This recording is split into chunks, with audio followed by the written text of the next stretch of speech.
జగనన్న విద్యా దీవెన ఈ scheme amount అయితే మీకు ఇంకా పడుకుంటే ఒక్కసారి కామెంట్ అయితే చేయండి ఫ్రెండ్స్. సో వీడియోలోకి వెళ్ళినట్లయితే ఇప్పుడు ప్రజెంట్ చూసుకున్నట్లయితే జగనన్న విద్యా దీవెన జేవిడి అమౌంట్ అనేది గవర్నమెంట్ అనేది స్టూడెంట్స్కి వేస్తుంది. సో ఇదైతే ఒప్పుకుంటాను. కానీ చాలా అంటే చాలా కాలేజెస్లో కొన్ని లక్షల మంది స్టూడెంట్స్ అయితే విద్యా దీవెన స్కీమ్ పడుతున్నా కానీ ప్రాబ్లమ్స్ అయితే ఫేస్ చేస్తున్నారనమాట. సో ఎటువంటి ప్రాబ్లమ్స్ అన్న విషయానికి వస్తే చాలా అంటే చాలా కాలేజెస్లో చూసుకున్నట్లయితే ముందే ఫీజెస్ అనేటివి కలెక్ట్ చేస్తున్నారనమాట.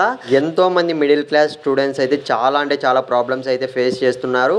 అటు కాలేజ్ వాళ్ళు చూసుకున్నట్లయితే ఎగ్జామ్సే పెట్టం, ఫీజు అనేది పే చేసే వరకు అని అయితే ఈ విధంగా అయితే నడుస్తుందన్నమాట. మీ కాలేజ్లో కూడా ఫ్రెండ్స్ ఈ విధంగా నడుస్తుంటే మాత్రం ముందే ఫీజెస్ కలెక్ట్ చేసుకుంటుంటే ఒక్కసారి కింద కామెంట్ అయితే చేయండి.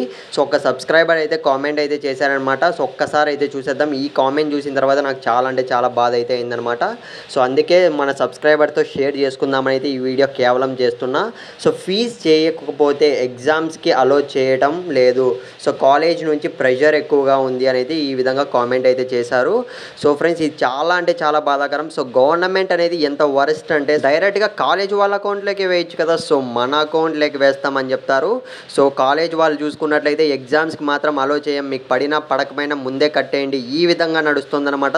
ఎన్నో లక్షల కాలేజెస్లో చూసుకున్నట్లయితే దీనివల్ల స్టూడెంట్స్ అందరూ ప్రాబ్లమ్స్ ఫేస్ చేస్తున్నారు. కానీ ఏమాత్రం మనకు విద్యా దీవెన పడుతుంది అన్న మనకు సాటిస్ఫాక్షన్ అయితే లేదు ఇప్పుడు ప్రజెంట్ చూసుకున్నట్లయితే. ఫ్రెండ్స్ మీరైతే ఏది కరెక్ట్ అనుకుంటున్నారో ఒక్కసారి అయితే కామెంట్ అయితే చేయండి. నేనైతే ఇది ఏమాత్రం కరెక్ట్ అయితే కాదనుకుంటున్నా. చాలా మంది స్టూడెంట్స్ అయితే ప్రాబ్లం ఫేస్ చేస్తున్నారు దీనివల్ల చూసుకున్నట్లయితే.